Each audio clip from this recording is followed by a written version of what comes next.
ایک ویڈیو دیکھی میں نے ساحل ادیم کی۔ یہ شخص پاکستان کا رہنے والا ہے۔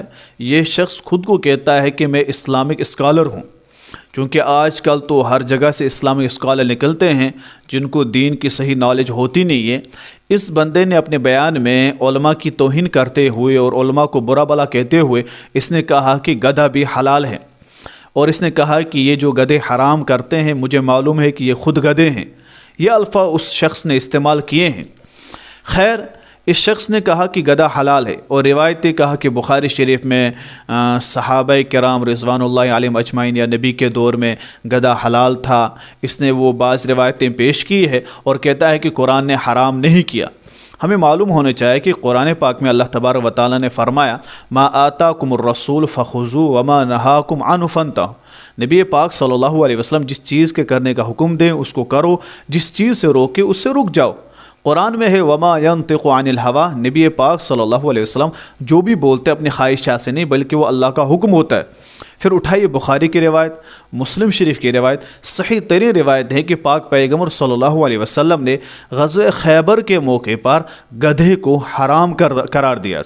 تو جب گدھا حرام ہے، غزوہ خیبر کے موقع پر پاک پیغمبر صلی اللہ علیہ وسلم نے گدھے کو حرام قرار دیا، تو گدھا تو حرام ہے۔ اب آپ پچھلا زمانہ یعنی غزوہ خیبر سے پہلے اگر آپ کو کوئی ایسی روایت ملتی ہے جس میں کہ صحابہ کرام نبی کے دور میں بھی گدھے کو حلال سمجھتے تھے یا کھایا ہے، لیکن ہمیں اس غزوہ خیبر کی روایت کو تو بھولنا نہیں ہے نا۔ اس میں جب نبی پاک صلی اللہ علیہ وسلم نے حرام قرار دیا اور علماء کرام نے بھی اس کو کہا ہے کہ یہ اس روایت سے صحیح ترین حدیث ہے جو بات کی ہے جس میں یہ واضح ہے کہ گدھا حرام ہے، پھر آپ ایک روایت کو لائے پورے کو نہ پڑھیں اور پھر کہیں کہ گدھا حلال ہے۔ اس کی وجہ یہ ہے کہ ہم اسلام کو مکمل نہیں پڑھتے، ہمارے اوپر جہالت غالب آ جاتی۔ یہ تب ہوتا ہے کہ جب ہم علماء کی توہین کرتے ہیں، علماء کو برا بھلا کہتے ہیں، پھر اللہ تبارک و تعالی ہم سے عقل بھی اور فہم دونوں چھین لیتا ہے۔